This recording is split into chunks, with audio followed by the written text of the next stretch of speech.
The rain fell softly upon the cobblestone streets of the sleepy village of Wexford, a place so unremarkable that even the most dedicated historians often overlooked its existence in favor of more exciting locales. The year was 1347, a time when the Black Death had not yet reached this remote corner of England, leaving the villagers to go about the dull, repetitive lives without the added excitement of impending doom. In the center of the village stood a modest inn, its wooden sign creaking gently in the wind, bearing the faded image of a rooster, the Rusty Feather, it was called, though no one could recall why. Inside, the innkeeper, a man named Harold with a perpetually disinterested expression, wiped down the same patch of counter he had been cleaning for the past decade, his movements slow and methodical, as if time itself had decided to take a nap. A few patrons sat scattered around the room, sipping lukewarm ale and exchanging the same tired gossip they had been repeating for years, how the wheat harvest was predictably average, how the local lord had raised taxes by a negligible amount, and how old Maud's rheumatism was acting up again, as it did every autumn. In the corner, a traveling minstrel plucked half-heartedly at his lute, playing a tune so forgettable that even he seemed bored by it, his voice droning on in a monotone about some long-forgotten battle that nobody cared to remember. Outside, a single cart rolled by, its wheels sinking into the mud with a wet squelch, the ox pulling it letting out a weary sigh as it trudged forward, its destination as uninspiring as its journey. Chapter 2. The cart belonged to a merchant named Edwin, a man whose life was so devoid of excitement that even the prospect of selling his wares, mostly bundles of undyed wool and the occasional dented cooking pot, failed to stir any passion within him. He had been traveling the same route for 15 years, stopping at the same villages, haggling with the same people over the same paltry sums of coin, and sleeping in the same draughty barns along the way. As he entered the Rusty Feather, shaking the rain from his cloak with the same tired motion he always used, he nodded at Harold, who responded with the same grunt he always did, and took a seat at the same wobbly table near the fireplace, which, as usual, emitted more smoke than heat. Edwin ordered the same meal he always did, a bowl of bland pottage and a hunk of stale bread, and chewed it slowly, his mind wandering to the same thoughts that occupied him every evening, whether he should finally repair the hole in his boot, whether his sister's latest letter would contain any news more interesting than the health of her chickens, and whether he would ever muster the energy to care about any of it. Across the room, the minstrel's song trailed off into a yawn, and one by one, the patrons began to drift toward their homes or their rented beds, their footsteps heavy with the weight of another day exactly like the one before it. Edwin finished his meal, paid Harold with the same worn coins he always did, and retired to the same cramped attic room he always slept in, where the straw mattress smelled faintly of mildew, just as it had the last time he'd visited. Chapter 3. The next morning dawned grey and damp, as most mornings did in Wexford, the sun struggling to break through the thick layer of clouds that seemed permanently affixed to the sky. Edwin rose from his bed with a groan, his back aching from the same lumpy mattress that had plagued him for years, and made his way downstairs, where Harold was already wiping the same spot on the counter, his movements as unchanging as the tides. Edwin ate a breakfast of porridge, unsweetened, as always, and trudged out to his cart, where he began the tedious process of unpacking his goods for the day's market. The village square was already filling with the usual assortment of vendors, each setting up their stalls with the same lack of enthusiasm they displayed every week. There was Margaret, selling her same knitted scarves in the same drab colors. There was Thomas, arranging his same assortment of slightly bruised apples, and there was Father Benedict, sitting at the same small table where he collected alms for the church, though no one ever gave much.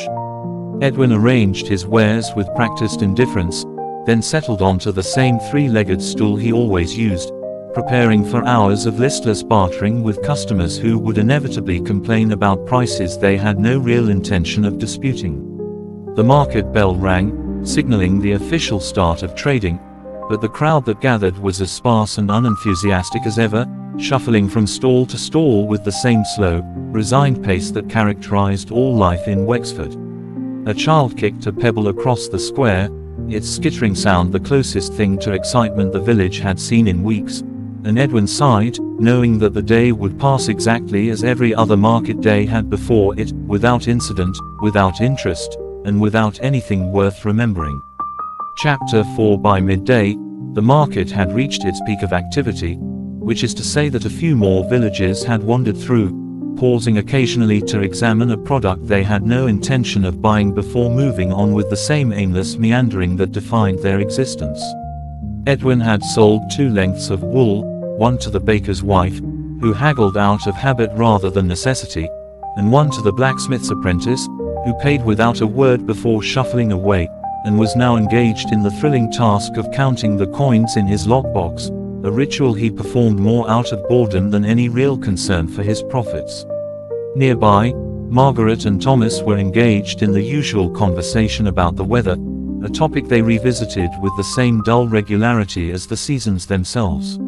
"Looks like rain again," Margaret remarked, glancing at the sky with the same mild disapproval she always did. "Aye," Thomas agreed, nodding slowly, as if this observation required deep consideration. "Same as last week." Edwin tuned him out, his gaze drifting to the edge of the square, where a stray dog was sniffing at a patch of mud with more enthusiasm than any human in Wexford had mustered in years. The dog, at least, seemed to find some novelty in its surroundings, even if that novelty was limited to a particularly interesting smell. Edwin envied it briefly before returning to his coin counting, the metallic clink of each piece a monotonous soundtrack to his equally monotonous life. The church bell tolled the hour, its deep, resonant note echoing through the square like a reminder that time was passing, though nothing of note was happening to mark its passage.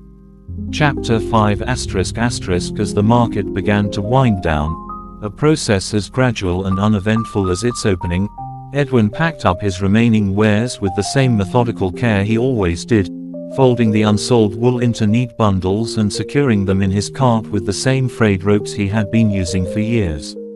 Around him, the other vendors were doing the same, their movements slow and practiced, their conversations limited to the same handful of phrases they exchanged every week. "See you next market day," Margaret said to Thomas, as she always did. "Aye," Thomas replied, as he always did. Edwin nodded to them both, a gesture so habitual he barely registered doing it, and began the short walk back to the Rusty Feather, his cart creaking behind him in the same rhythm it always did. The inn was just as he had left it, quiet, dim, and utterly unchanged, and Harold was just where he always was, standing behind the counter with the same expression of mild disinterest. Edwin took his usual seat, ordered his usual meal, and ate it in his usual silence, the only sound the occasional crackle of the fire and the distant murmur of other patrons' voices, all saying the same things they had said 100 times before. Outside, the rain began to fall again, a soft, steady patter against the roof that was as predictable as everything else in Wexford. Edwin stared into his ale, watching the bubbles rise and pop with a lethargy that mirrored his own, and wondered, not for the first time, if there was any place in the world as relentlessly, soothingly boring as this one. Chapter 6 The evening passed as all evenings did in Wexford, with the slow, inevitable progression of time marked only by the gradual dimming of the light through the grimy windows of the Rusty Feather. Edwin finished his ale, the taste as unremarkable as ever, and debated whether to order another, though he knew it would bring him no more satisfaction than the first. Around him, the other patrons muttered the usual complaints, about the damp, about the chill, about the way the bread never seemed as fresh as it had in their youth, before eventually succumbing to the weight of their own weariness and retreating to their beds. Harold began the nightly ritual of extinguishing the candles, his movements so slow and deliberate that it seemed he might fall asleep mid-task, and soon the inn was cloaked in a darkness so complete it felt like a physical presence. Edwin climbed the stairs to his attic room, each step creaking in the same familiar spots, and lay down on the same lumpy mattress, staring at the same water-stained ceiling he had stared at for years. Somewhere in the distance, an owl hooted, its call muffled by the thick fog that had rolled in from the marshes, and Edwin closed his eyes, his thoughts drifting to the same vague, half-formed dreams that always occupied his mind before sleep took him, dreams of nothing in particular, of empty roads and silent fields, of a life as unchanging as the stars.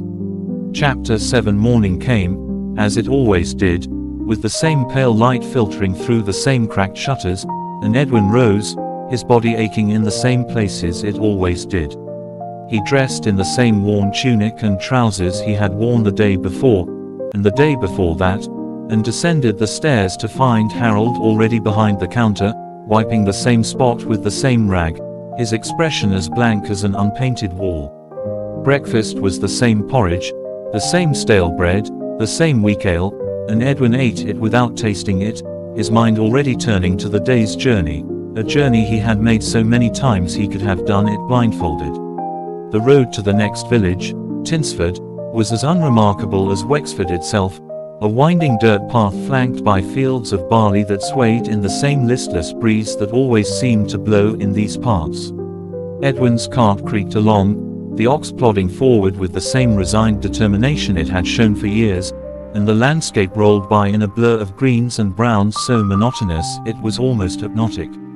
A few other travelers passed him on the road, the greetings as perfunctory as his own, and the occasional farmer could be seen in the distance, tending to his crops with the same slow, methodical movements that suggested he, too, was only going through the motions.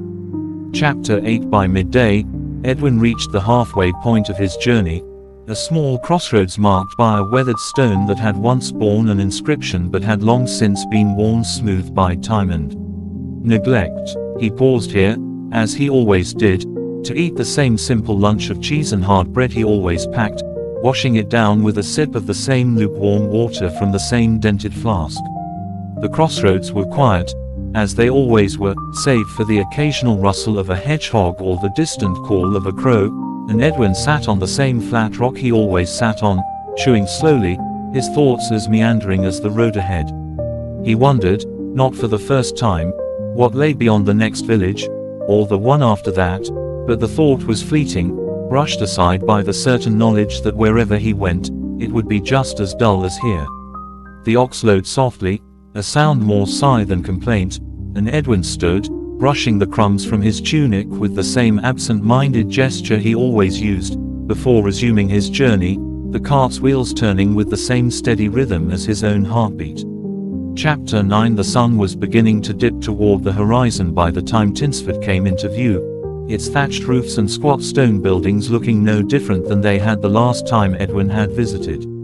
The village was slightly larger than Wexford, though no more lively, and the market square was already empty, the vendors having packed up their stalls hours ago. Edwin made his way to the local inn, the Sleeping Hare, which was as unremarkable as its name suggested, and was greeted by the innkeeper, a woman named Agnes who had the same perpetually tired expression as Harold. She showed him to the same room he always stayed in, a narrow space with a bed that sagged in the middle and a single candle that smoked more than it illuminated. Edwin thanked her with the same polite nod he always used, then went downstairs to eat the same stew he always ate, its flavor as bland as the conversation of the other patrons, who spoke in hushed tones about the same trivial matters that seemed to occupy everyone in these parts, the price of grain, the likelihood of rain, the minor ailments that plagued their aging bodies. Edwin listened without listening, his mind as empty as his plate by the time he finished, and soon he was back in his room, lying on the same lumpy mattress, staring at the same cracked ceiling, waiting for sleep to claim him as it always did. Chapter 10. The next day was a mirror of the one before it, and the one before that, and Edwin went about his business in Tinsford with the same lack of enthusiasm he brought to every task. He sold a few more lengths of wool, traded a dented pot for a sack of oats, and listened to the same complaints from the same villages about the same problems they had been complaining about for years. By afternoon, he was back on the road, retracing his steps toward Wexford, the ox plodding along at the same steady pace, the cart's wheels turning in the same ruts they had carved into the dirt over the years. The sky was overcast, as it often was, and a light drizzle began to fall, the kind of rain that was too gentle to be bothersome but too persistent to ignore. Edwin pulled his cloak tighter around his shoulders, a gesture so habitual he barely noticed doing it, and let his mind drift to the same empty thoughts that always filled these long, quiet hours. The road stretched ahead, as featureless as ever, and the rhythm of the cart's movement was as soothing as it was monotonous, lulling Edwin into a state of near trance, where time itself seemed to slow to a crawl. Somewhere in the distance, a church bell tolled, its sound muffled by the rain, and Edwin sighed, knowing that soon he would be back in Wexford, back at the Rusty Feather, back to the same unchanging routine that had defined his life for as long as he could remember. And yet, there was a comfort in that sameness, a predictability that was as reliable as the turning of the seasons, and as he crested the final hill before the village, he felt neither joy nor disappointment, only the quiet acceptance of a man who had long since stopped expecting anything more. Chapter 11. The return to Wexford was as uneventful as the departure had been, the same grey skies hanging low over the same patchwork fields, the same mud clinging to the wheels of Edwin's cart in the same thick clumps.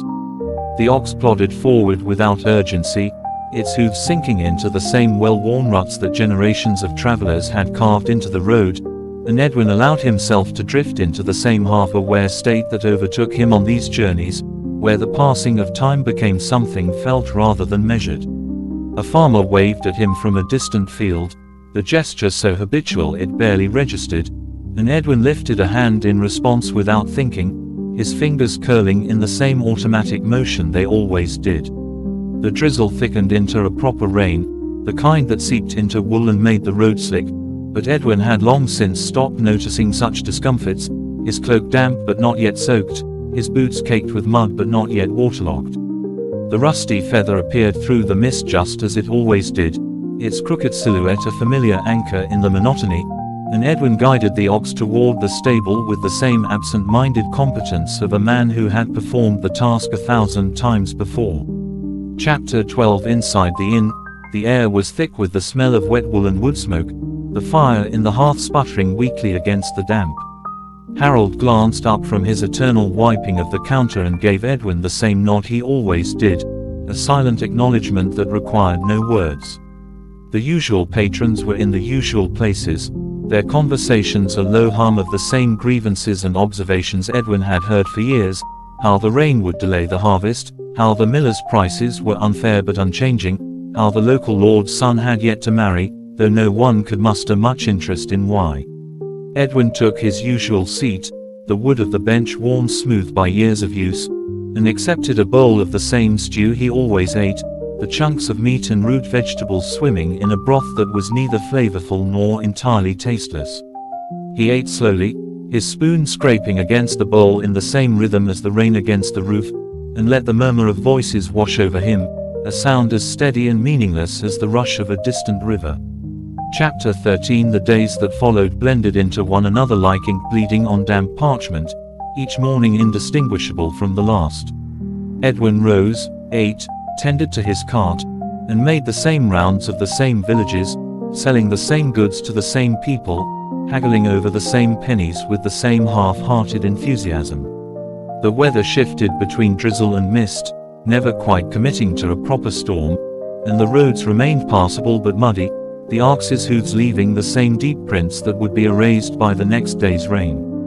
In Wexford, the harvest began, a slow, methodical process that involved more sighing than celebration, and the villagers worked their fields with the same resigned diligence they brought to every chore. Edwin watched them from the roadside, his cart creaking to a halt as he allowed a flock of sheep to cross, their wool matted with rain, their bleats as plaintive and unremarkable as the wind. The shepherd, a boy of perhaps 12, nodded at Edwin with the same blank politeness the adults displayed, and Edwin nodded back, the exchange requiring no words, no thoughts, no energy at all. Chapter 14. Weeks passed in this manner, the cycle of market days and travel and inns so unvaried that Edwin sometimes forgot which village he was in until he saw the same familiar faces. In Tinsford, Agnes served him the same stew. In Wexford, Harold poured him the same ale. The minstrel at the Rusty Feather added a new verse to his song, but it was as forgettable as the rest, and Edwin found himself humming the tune days later without realizing where he'd heard it. The first frost came, a thin white crust on the fields that melted by mid-morning, and the villagers began the same preparations for winter they made every year, mending roofs, salting meat, complaining about the cold in the same tones they used to complain about the rain. Edwin traded his remaining wool for a heavier cloak, though the difference in warmth was negligible, and continued his rounds, the ox's breath steaming in the air as it trudged forward, its pace slowing but never stopping. Chapter 15. Winter settled over the land like a sigh, the days shortening until the sun seemed a fleeting guest in the sky. Edwin's travels grew less frequent, the roads too icy for safe passage, and he found himself spending more nights in Wexford, sitting by the same fire in the rusty feather, listening to the same conversations. The villagers spoke of winters past, of storms that had been worse, of years when the snow had piled so high it blocked the doors of their cottages, but their voices held no real fear, only the quiet acceptance of people who knew the world would not change for them. Edwin drank his ale and stared into the flames, his thoughts as slow and meandering as the smoke that curled toward the ceiling.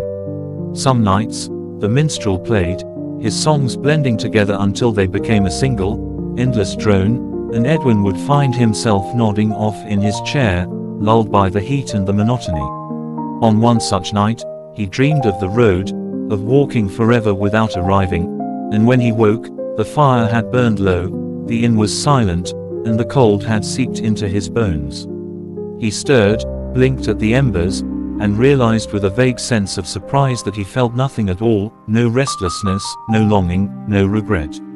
The road awaited, as it always would, and when the thaw came, he would walk it again, one foot in front of the other, until the rhythm of his steps became indistinguishable from the beating of his own heart.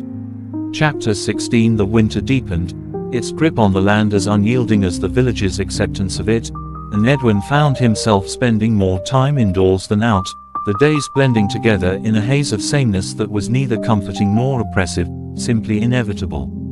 The rusty feather became his second home, its dim interior a refuge from the cold, though the fire never quite managed to chase the chill from the corners of the room. Harold, as ever, stood behind the counter, his movements as slow and deliberate as the dripping of icicles from the eaves, and the patrons came and went with the same predictability as the hours. Edwin took to sitting by the hearth, his chair positioned just to catch the meager heat, and passed the time by mending his gear, a torn strap here, a loose stitch there, tasks so mindless they required no thought, only the repetitive motion of his hands. The minstrel, when he played, favored dirges now, songs of lost loves and forgotten battles, their melodies as heavy as the snow-laden branches outside, and Edwin would sometimes catch himself staring into the middle distance, his needle paused mid-stitch, his mind empty of everything but the faint echo of the lute. The villagers spoke less as the winter wore on, their conversations dwindling to monosyllabic grunts and sighs, as if the cold had sapped even their capacity for trivial complaints. Days turned into weeks, and the snow piled higher, drifting against the walls of the inn like a silent, ever-present guest, and Edwin began to measure time not by the sun, which he scarcely saw, but by the gradual wearing down of his candle stubs and the slow emptying of his coin purse. He thought, once or twice, of moving on, of braving the roads to someplace new, but the idea always faded as quickly as it came, smothered by the knowledge that anywhere he went would be just like here, only unfamiliar. So he stayed, and the winter stayed with him, and the world outside the inn's thick walls became a thing half remembered, a dream of mud and rain and distant hills that might not have existed at all. Chapter 17. When the thaw finally came, it did so grudgingly, the snow receding in fits and starts, leaving behind patches of slush that turned the roads into quagmires. Edwin packed his cart with the same methodical care he always did, checking each strap and buckle out of habit rather than necessity, and bid Harold a farewell that was as perfunctory as their interactions had ever been. The ox, sluggish from months of inactivity, balked at the first tug of the harness, but soon fell into its old rhythm, its hooves splashing through the meltwater with the same steady plod that had carried Edwin halfway across the county and back. The world outside Wexford was both familiar and strange, the landscape altered by months of snow but still fundamentally the same, the fields lying fallow and sodden, the trees bare and black against the grey sky. Edwin's first stop was Tinsford, though the journey took twice as long as usual, the roads all but impassable in places, and when he finally arrived, the village seemed unchanged, as if it, too, had simply waited out the winter in patient silence. Agnes greeted him with the same tired smile, showed him to the same room, and served him the same stew, and Edwin ate it without comment, his body aching from the journey but his mind oddly at peace. The market the next day was sparsely attended, the vendors and customers alike moving with the cautious stiffness of people unaccustomed to activity after long months of stillness, and Edwin sold little, though he hadn't expected to. The road back to Wexford was quieter still, the only sounds the creak of the cart, the splash of the ox's hooves, and the occasional cry of a bird returning from its winter absence. Edwin found himself listening for something, a change in the wind, a voice in the distance, but there was nothing, only the same empty road stretching ahead, the same fields waiting for the plough, the same sky pressing down like a leaden lid. He arrived home, if that was the word for it, as evening fell, and Harold nodded at him from behind the counter, and the minstrel tuned his lute with the same lack of urgency he always displayed, and Edwin took his usual seat by the fire, and the world, for all its vastness, might as well have been no larger than the walls of that room. Chapter 18. Spring unfolded with the same lack of fanfare as every other season, the days lengthening by imperceptible degrees, the frost retreating inch by grudging inch. Edwin resumed his travels with the same resignation he brought to all things, his cart creaking along roads that were slowly drying into ruts, his ox growing leaner and more sure-footed with each passing week. The villages he visited were stirring to life, their inhabitants emerging from winter's grip like beetles from under a rock, but their routines were unchanged, their conversations as predictable as the budding of the hedgerows. In Wexford, the first lambs were born, their bleats piercing the stillness of the dawn, and the villagers spoke of planting and weather and the price of seed with the same weary optimism they displayed every year. Edwin listened without listening, his mind elsewhere, or perhaps nowhere at all, and went about his business with the same quiet efficiency that had long since become second nature. The rusty feather saw more custom as the weather improved, travelers passing through on their way to somewhere else, though none ever stayed long, and none ever brought news of anything more exciting than a marginally better harvest or a marginally worse outbreak of gout in the next county over. Edwin traded his winter cloak for a lighter one, though the difference was academic, and continued his rounds, his cart a little emptier each time, his purse a little lighter, his thoughts a little further away. The minstrel added a springtime ballad to his repertoire, but it was as dreary as the rest, and Edwin found himself missing the winter silence, the way it had muffled the world, made it smaller, simpler. Now, with the earth waking around him, he felt no corresponding stir in himself, only the same dull acceptance that had carried him through the cold months. The road stretched ahead, as it always did, and he walked it, as he always would, one foot in front of the other, until the rhythm of his steps became indistinguishable from the beating of his own heart. Chapter 19. Summer arrived, not with a flourish, but with a slow, suffocating heat that settled over the land like a damp blanket. The roads, so recently freed from mud, hardened into cracked clay, and the ox's hooves kicked up puffs of dust that hung in the air long after they'd passed. Edwin's clothes stuck to his skin, the wool of his tunic itching unbearably, but he endured it with the same stoicism he brought to all discomforts, his movements slowing to match the pace of the sun-dazed world around him. The villages he visited were listless in the heat, their inhabitants seeking shade like animals, their conversations dwindling to monosyllabic grunts. Even the minstrel at the rusty feather played less, his fingers too slick with sweat to properly pluck the strings, and the fire in the hearth was allowed to die down to embers, though Harold still wiped the same spot on the counter, his persistence unaffected by the weather. Edwin took to rising earlier, traveling in the relative cool of the dawn, but the relief was short-lived, the sun soon climbing high enough to bake the road beneath him, the cart's wheels creaking in protest as they rolled over the hardened ruts. The fields, so recently green with new growth, began to yellow at the edges, and the villagers spoke of drought in the same tones they used to speak of rain, as something inevitable, to be endured rather than fought. Edwin drank more water, his flask emptying faster than usual, and his stops at wells and streams became more frequent, though the water was often warm and tasted of earth. By midday, he would be drenched in sweat, his thoughts sluggish, his body moving on habit alone, and by evening, he would collapse onto whatever bed awaited him, too tired to notice its lumps, too weary to dream. The heatwave stretched on, day after relentless day, and Edwin's world narrowed to the next mile, the next village, the next sip of tepid water. The ox suffered in silence, its ribs more prominent with each passing week, and Edwin shared his rations with it, though neither of them had much appetite. The sky, a bleached blue from horizon to horizon, offered no promise of relief, and the nights brought little coolness, the air thickened still, as if the world itself was holding its breath. Edwin slept fitfully when he slept at all, and his waking hours were a blur of dust and thirst and the endless, unshakable certainty that nothing would ever change. Chapter 20. The storm, when it finally came, arrived without warning, the sky darkening in the space of an afternoon, the air growing heavy with a tension that even the villagers noticed. Edwin was on the road when the first drops fell, fat and warm, splattering against the dust like coins dropped into a beggar's bowl. At first, he welcomed it, the rain a relief after weeks of unrelenting heat, but within minutes, the downpour became a deluge, the road dissolving into a river of mud, the ox balking at the sudden tumult.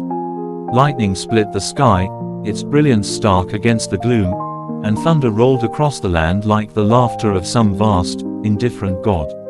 Edwin urged the ox forward, his voice lost in the storm's roar, his cart lurching as the wheels sank into the mire. By the time he reached the nearest village, a hamlet so small it lacked even an inn, he was drenched to the bone, his cart listing dangerously to one side, its contents sodden and ruined. The villagers took him in with the same resigned hospitality they would show any stranded traveler, offering him a place by their fire and a bowl of thin soup, though their own stores were running low after the lean summer. Edwin accepted in silence, his body shaking with cold, his mind oddly clear for the first time in months. The storm raged outside, the wind rattling the shutters, the rain drumming against the thatch, and for a moment, just a moment, he felt something stir in his chest, something that might have been awe, or fear, or simply the realization that the world was larger than he'd allowed himself to believe. Then the moment passed, and the storm moved on, and the villagers returned to their routines, and Edwin, too, settled back into the familiar numbness, his brief glimpse of something greater fading like the last rumble of thunder in the distance. The next morning, the sun rose as it always did, the road dried as it always had, and Edwin continued on his way, as he always would, one foot in front of the other, until the rhythm of his steps became indistinguishable from the beating of his own heart. Chapter 21. The storm had left the countryside sodden and steaming under the renewed glare of the sun, the roads now a treacherous mixture of mud and hardened ruts that made the ox's progress even slower than usual. Edwin's cart groaned under the weight of waterlogged goods, the once fine wool now a matted, mildewed mess that no villager would look twice at, much less purchase. He traveled from settlement to settlement with the same dogged persistence that had carried him through the years, though now his stops were longer, his sails fewer, his pockets lighter than they'd ever been before. The rusty feather welcomed him back with its usual indifferent hospitality, Harold barely glancing up from his eternal wiping as Edwin slumped into his customary seat by the hearth, which now stood cold and empty in the summer heat. The minstrel had taken to playing even less frequently, his lute warping in the humidity, his voice cracking when he attempted the old ballads. The villagers spoke of ruined crops and sickly livestock, the usual complaints now tinged with something approaching genuine concern, though their tones remained as flat as ever, as if even disaster couldn't rouse them to true emotion.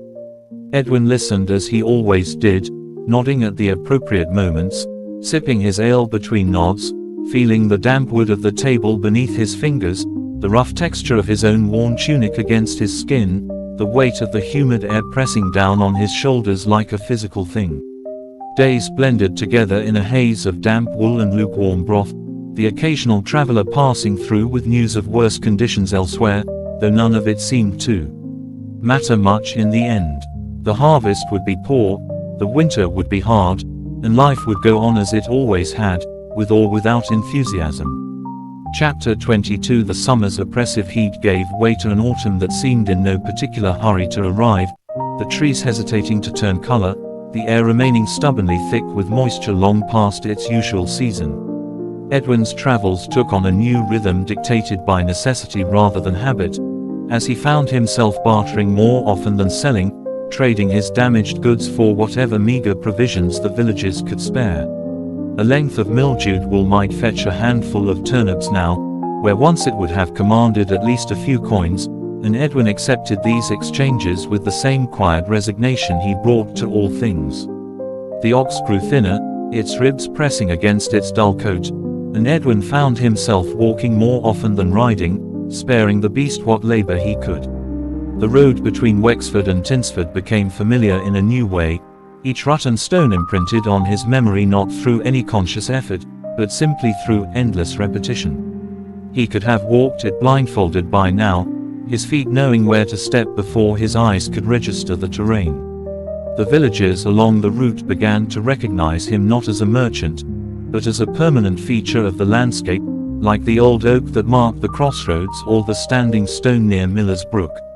They nodded to him as they would to a tree or a stone, the greetings devoid of expectation, their conversations limited to the barest necessities. Edwin, for his part, found himself speaking less and less, his voice growing rusty from disuse, his thoughts turning inward in a way they never had before. The world outside continued its slow, indifferent march toward winter, the days shortening imperceptibly at first, then all at once, the nights drawing in like a curtain being pulled across the sky. Chapter 23. The first frost came late that year, creeping over the fields in the dead of night, leaving the grass stiff and white in the morning light. Edwin woke to it in the attic room of the Rusty Feather, his breath visible in the air for the first time since spring, his fingers stiff as he pulled on his worn boots. Downstairs, Harold had lit the hearth, the fire's warmth a distant memory rather than an immediate comfort, and the usual patrons huddled closer to it than they had in months, their hands wrapped around their mugs as if the heat might seep through the clay. The minstrel attempted a song about autumn's bounty, but the words rang hollow in the face of the meager harvest, and he soon trailed off into silence, his fingers resting idle on the strings.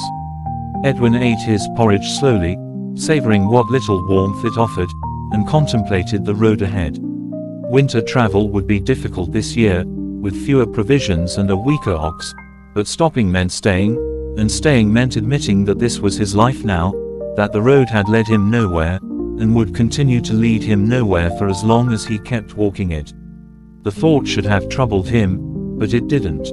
It simply was, like the frost on the grass or the ache in his joints or the way Harold's wiping never actually seemed to clean the counter. He finished his meal, nodded his thanks, and stepped out into the pale morning light, his cart waiting where he'd left it, the ox standing patiently in its traces, its breath steaming in the cold air. The road stretched ahead, as it always did, and Edwin took his place beside the cart, his hand resting briefly on the ox's flank before they set off together, two creatures bound by habit and nothing more, their footsteps and the cart's creaking wheels the only sounds in the still, frosty air. Chapter 24. Winter closed in with the same inevitability as always, the days shrinking to mere hours of grey light, the nights stretching on into what felt like eternity. Edwin's travels became shorter, his stops longer, his cart emptier with each passing week. The villages he visited were quieter now, their inhabitants conserving both warmth and words, their interactions reduced to the barest minimum required for survival. In Wexford, the Rusty Feather's common room was often empty save for Edwin and Harold, the fire burning low in the hearth, the minstrel having apparently given up entirely on his craft. The silence was profound, broken only by the occasional crackle of the flames or the distant howl of the wind outside. Edwin took to mending his gear by candlelight, the repetitive motions of needle and thread giving shape to the endless evenings, his hands moving automatically while his mind drifted in the emptiness between thoughts. The cold seeped into everything, making the wood of his chair stiff, the leather of his boots brittle, the straw of his mattress crackle with frost when he first lay down at night. He slept fitfully, his dreams vague and formless, his waking hours little different. The ox grew weaker still, its breathing labored on the coldest mornings, and Edwin found himself sharing his own meager rations with the beast, though he knew it was likely a lost cause. The villagers spoke of harder winters in living memory, but their voices held no hope that this one would end any differently, no expectation that spring would bring relief. They simply endured, as they had always endured, and Edwin endured with them, his existence reduced to its barest components, the need for warmth, for food, for shelter. The road, when he traveled it now, was often empty save for himself and the ox, the landscape bleached of color, the sky a flat, unbroken gray. He passed the occasional farmhouse, smoke curling from its chimney, but saw no one outside, no signs of life beyond that thin gray thread rising into the air. The world seemed to have shrunk to the space between one breath and the next, the past and future equally distant, equally unimportant. Chapter 25. The thaw, when it came at last, was a slow and grudging affair, the snow receding inch by stubborn inch, the ice in the ruts lingering long after the fields had turned to mud. Edwin's ox, weakened by the long winter, collapsed one morning on the road to Tinsford, its legs folding beneath it with a finality that brooked no argument. Edwin knelt beside it in the mud, his hand on its flank, feeling the shallow rise and fall of its breathing, the occasional shudder that ran through its frame. There was nothing to be done, no help to summon, no miracle to hope for. He stayed with the beast until its breathing stopped, the silence afterward more profound than any he'd ever known. The cart, now useless, stood where they'd left it, its wheels sunk deep in the mire, its contents long since reduced to nothing of value. Edwin took what little he could carry, his cloak, his knife, the few coins he'd saved, and left the rest, stepping around the ox's body and continuing down the road on foot. The distance to Tinsford was not great, but it felt endless without the familiar creak of the cart, without the ox's steady presence at his side. The village, when he reached it, was as unchanged as ever, its inhabitants going about their business with the same quiet determination they'd shown all winter. Agnes welcomed him without comment, showing him to the same room he'd slept in 100 times before, serving him the same stew he'd eaten 100 times before. Edwin accepted it all without protest, his mind curiously blank, his body moving through the motions of living without any real awareness. That night, lying in the same narrow bed he'd always slept in, he stared at the same water-stained ceiling and realized, with a calm that surprised him, that he would not be leaving again. The road had ended, not with a bang or a whimper, but with a slow fading away, like the last light of a winter's afternoon. Outside, the wind stirred the branches of the trees, the sound like a whisper, like a sigh, like the world itself breathing in its sleep. And Edwin, for the first time in as long as he could remember, slept without dreaming. Chapter 26. The days in Tinsford settled into a rhythm as predictable as the ones on the road, though now Edwin's world had shrunk to the confines of the village and the four walls of the sleeping hare. Agnes assigned him small tasks, sweeping the common room, fetching water from the well, splitting firewood, in exchange for his keep, and he performed them with the same mechanical efficiency he'd once applied to his merchant rounds. The villagers gradually accepted his presence as they might accept a new fence post or a repaired section of thatch, noting it without comment and moving on with their lives. Spring advanced at its usual glacial pace, the mud drying into hard-packed earth, the first tentative shoots of green appearing in the fields. Edwin took to sitting outside the inn in the afternoons, his back against the sun-warmed stone wall, watching the comings and goings of the village with detached interest. Children played in the dust, the games simple and timeless, their laughter carrying on the breeze. Farmers discussed the planting in hushed tones, their words measured and practical. Occasionally a traveler would pass through, bringing news from beyond Tinsford's borders, but Edwin found he no longer cared to listen. The wider world had ceased to matter to him, its troubles and triumphs equally distant, equally irrelevant. His hands, once busy with the reins of his cart and the handling of goods, now lay idle in his lap for hours at a time, the calluses softening, the lines of his palms filling with dirt that never quite washed away. Chapter 27. Summer came and went with little fanfare, the heat less oppressive than the year before, the harvest marginally better. Edwin's existence had taken on a quality of permanence so complete it was as if he'd always been there, sitting in his spot by the inn's wall, performing his small duties, speaking only when spoken to. Agnes had taken to calling him the quiet one, though not unkindly, and the villagers had developed the habit of nodding to him as they passed, a gesture he returned without thought. The minstrel who sometimes visited the sleeping hare had tried engaging him in conversation once or twice, but finding no encouragement, had eventually given up, leaving Edwin to his silence. The days blended together in a haze of sun and dust and the occasional rain shower, each one so like the last that Edwin sometimes forgot whether it was Tuesday or Sunday, morning or afternoon. His beard grew longer, streaked with grey he hadn't noticed before, his face tanning and weathering under the steady gaze of the sun. The road, when he thought of it at all, seemed like something from a dream, a half-remembered story someone else had told him long ago. The cart, the ox, the goods he'd once traded, all had faded into the background of his mind, their details blurred by time and disuse. What remained was the solidity of the ground beneath him, the weight of the wooden bowl in his hands at mealtimes, the rough texture of the wool blanket he slept under each night. Simple things, real things, the only things that mattered anymore.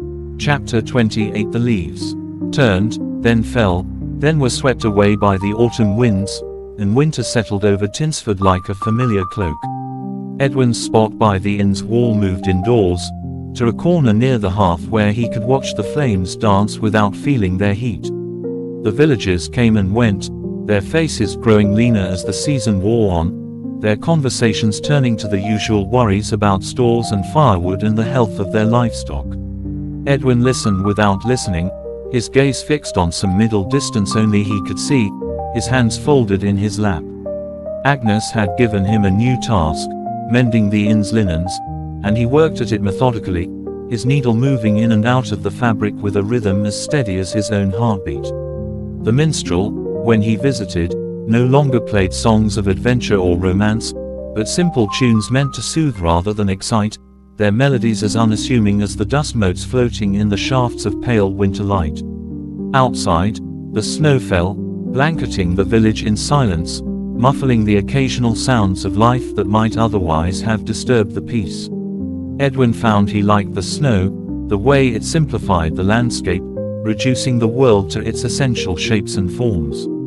He took to walking in it sometimes, his boots leaving deep prints that would be filled in by morning, his breath pluming before him in the still, cold air.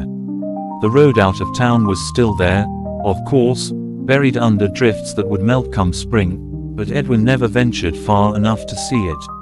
His world had boundaries now, limits he had no desire to test, and that was enough. Chapter 29. Years passed, or perhaps they didn't. Time had ceased to have meaning for Edwin in the way it once had, the turning of the seasons marked only by the changing tasks Agnes assigned him and the gradual shifting of the light through the inn's small windows. The villagers aged, children grew taller, adults grew grayer, the elderly disappeared one by one, but Edwin felt no different than he ever had. His body ached sometimes in the cold, his hands shook occasionally when he worked, but these were small things, hardly worth noting. The road, when he thought of it at all, seemed like a story he'd heard long ago, its details fuzzy, its ending unclear. The cart, the ox, the life of a merchant, these might have belonged to someone else entirely, for all the connection he felt to them now. The sleeping hare had become his entire world, its routines as comforting as they were unchanging. Agnes, too, had aged, her steps slower, her hands less steady, but she still ran the inn with the same quiet competence she always had, and Edwin still did his small part to help. They rarely spoke, but their silence was companionable, the silence of two people who had long since run out of things to say and found they didn't mind. The minstrel had stopped coming years ago, replaced by a younger man with livelier songs, but Edwin preferred the silence anyway. There was peace in it, a kind of absolution. Outside, the world went on, harvests were planted and reaped, winters came and went, children were born and grew and had children of their own, but inside the sleeping hare, time stood still, or moved so slowly as to make no difference. Chapter 30. On a day like any other, cool but not cold, cloudy but not dark, Edwin woke to find Agnes standing over him, her expression unreadable in the dim light of the attic room. "It's time," she said simply, and Edwin, without questioning how she knew or what she meant, nodded and rose. Together they walked downstairs, through the empty common room, and out into the pale morning light. The village was quiet, the air fresh with the scent of dew and earth, the sky a soft grey that promised neither rain nor sun. Agnes led him to the edge of town, where the road began, or ended, depending on one's perspective, and stopped. Edwin looked at it for a long moment, the packed dirt, the occasional stone, the ruts worn by countless carts over countless years. Then he turned away, back toward the sleeping hare, back toward the only home he'd known for longer than he could remember. Agnes fell into step beside him, her presence as steady and unchanging as the inn itself. Behind them, the road stretched away, empty and silent, waiting for someone who would never come. Ahead, the inn's door stood open, welcoming them back to the life they'd built together, simple and unremarkable and, in its own quiet way, enough. The sun broke through the clouds as they crossed the threshold, casting a single shaft of golden light across the floorboards, and then the door closed behind them, and the world outside ceased to matter at all. Chapter 31. The seasons turned with the usual indifference, and Edwin found his days settling into a rhythm as natural as breathing. Each morning he rose with the sun, his bones creaking slightly more than they had the year before, and descended to the common room where Agnes already had the fire stoked and the first pot of porridge simmering. The villagers came and went, their faces growing more lined with each passing harvest, their children taller and more numerous with each summer's end. Edwin took his meals in silence now, his voice having grown rusty from disuse, but no one seemed to mind. They brought him small gifts sometimes, a fresh baked loaf, a patched pair of trousers, a handful of early berries, and he accepted them with a nod and the ghost of a smile that never quite reached his eyes. The inn's cat, a scraggly creature with one torn ear, took to sleeping at his feet during the long afternoons, its purr a quiet counterpoint to the scratching of Edwin's needle as he mended linens or repaired harnesses. The work was simple, repetitive, and exactly what his hands needed to do. When travelers passed through, fewer now than in years past, they sometimes mistook him for the innkeeper, and he let them, fetching ale or bread without bothering to correct them. Agnes would watch from the corner, her expression unreadable, but she never interfered. Chapter 32. Winter came early that year, the first frost dusting the fields while the apples still hung heavy on the trees. Edwin took to wearing 2 layers of shirts beneath his worn woolen vest, the fabric so thin in places it barely held together. The villagers spoke in hushed tones about the coming cold, their words laced with a tension Edwin hadn't heard in years. Supplies were low after a poor harvest, and the usual stores of firewood wouldn't last through a harsh season.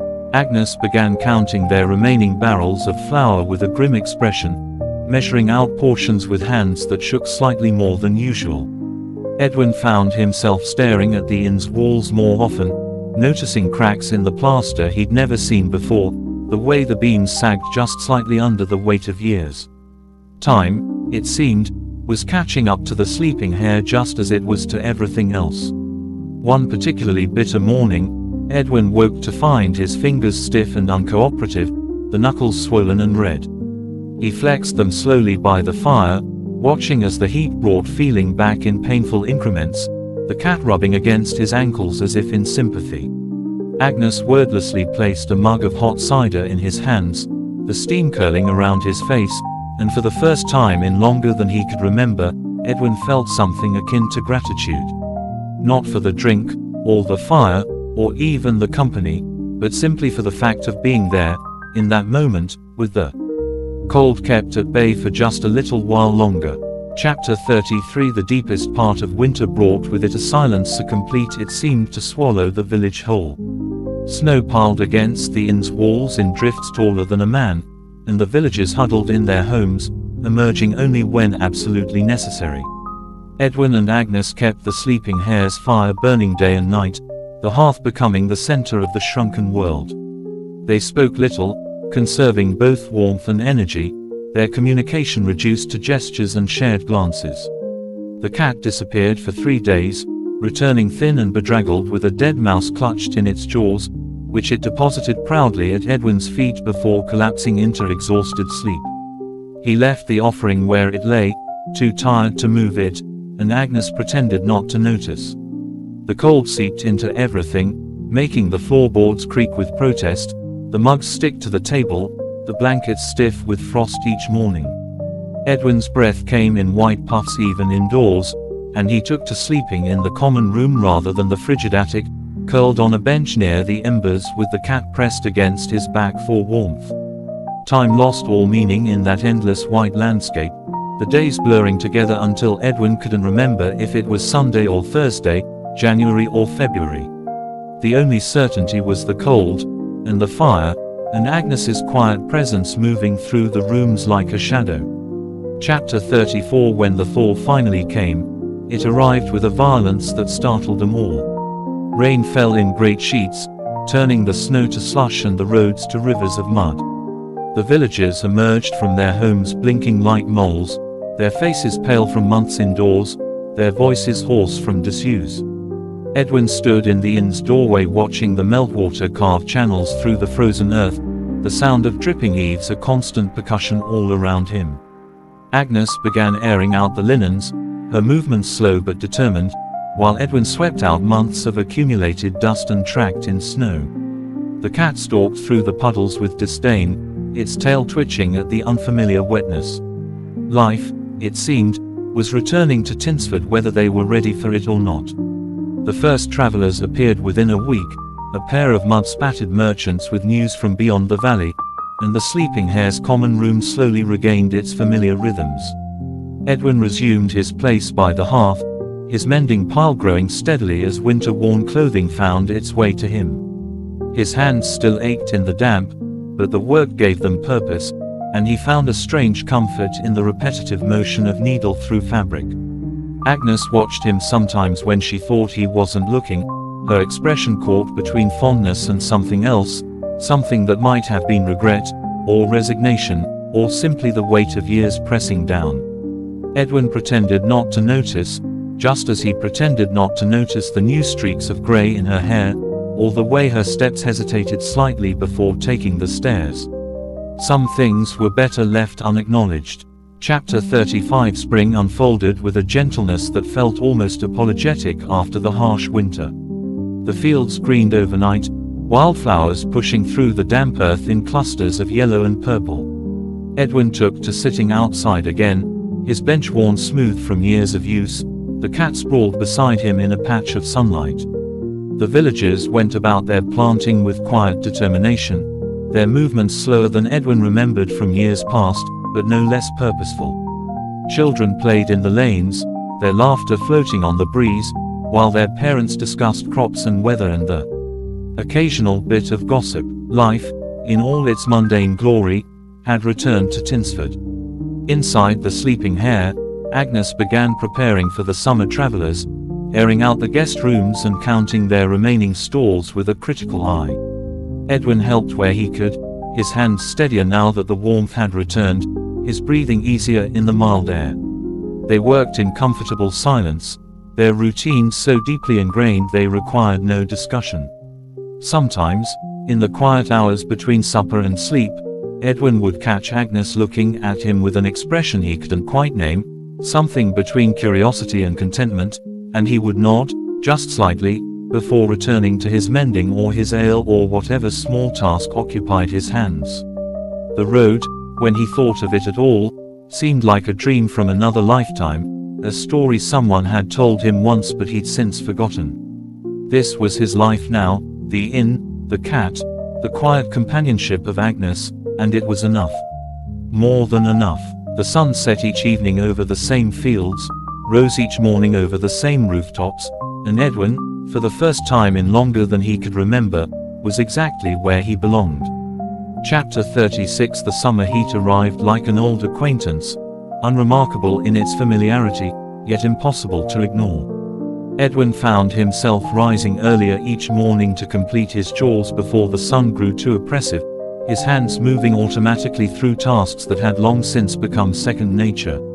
The inn's wooden sign, its paint faded to near illegibility, creaked on its hinges in the warm breeze, the sound as much a part of the day as the distant clang of the blacksmith's hammer or the occasional shout from the fields.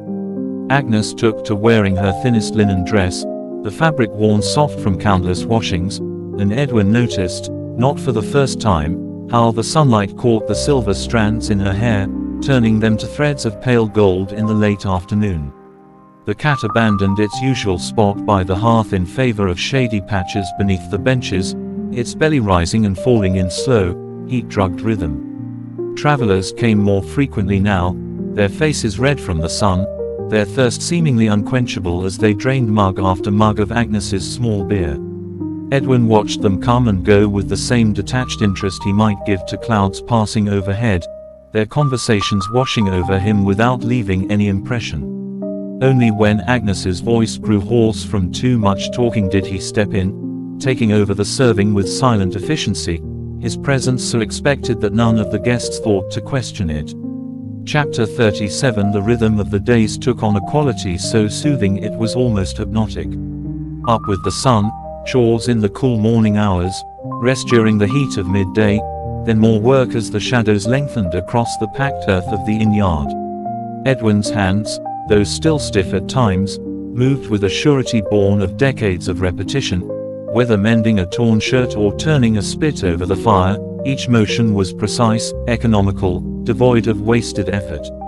He found a peculiar satisfaction in watching the pile of mended linens grow, in seeing the firewood stacked just so, in knowing that the inn's small world continued to turn smoothly because of his quiet contributions. Agnes no longer needed to assign him tasks, he simply knew what needed doing and did it, their shared existence having settled into patterns as natural as breathing.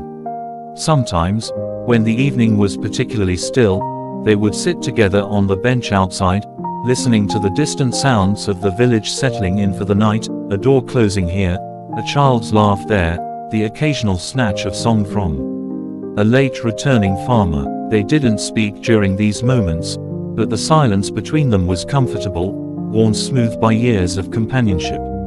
The cat, now grown fat and lazy in its middle age, would curl around their feet, its purr a quiet counterpoint to the chirping of crickets in the long grass. Chapter 38. Harvest season brought with it a flurry of activity that even the sleeping hare couldn't entirely escape. The common room filled each night with villagers celebrating or commiserating over the year's yield, their voices louder than usual, their laughter more frequent. Agnes worked from dawn till long past dusk, her cheeks flushed from the heat of the kitchen, her apron streaked with flour and grease. Edwin found himself taking on more responsibilities without being asked, drawing extra ale, clearing tables, even stepping behind the counter to settle the occasional dispute when tempers flared. No one questioned his right to do so, it was as if he'd always been there, always would be. The cat, displeased with the disruption to its routine, took to sulking in the loft above the stables, only venturing down when the crowd had thinned and the floor was littered with crumbs worth scavenging. On one particularly raucous evening, when the harvest songs had been going on for hours and the ale was flowing a bit too freely, Edwin caught Agnes's eye across the crowded room. She looked exhausted, her shoulders slumped, a stray lock of hair sticking to her damp forehead.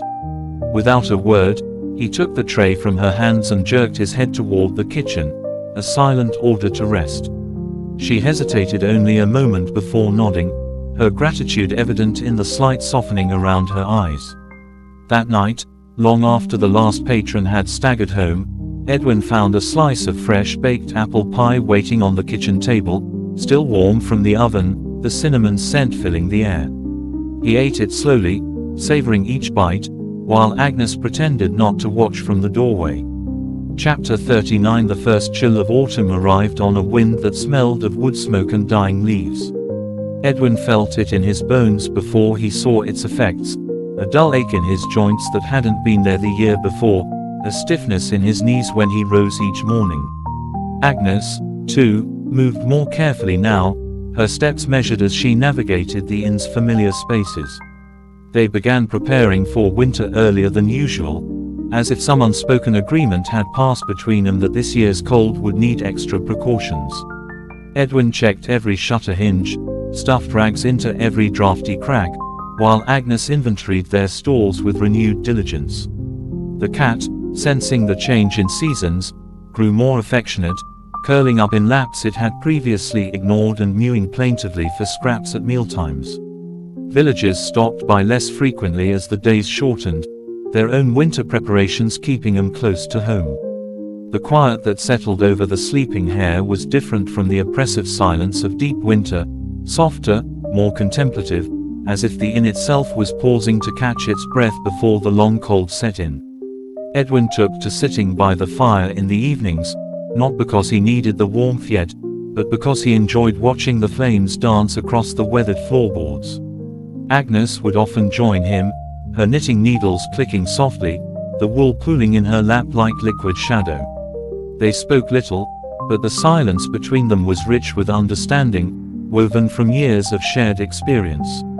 Sometimes, when the fire burned particularly low and the night pressed close against the windows, Edwin would catch himself thinking that this quiet companionship, this unremarkable peace, was worth more than all the roads he'd ever traveled.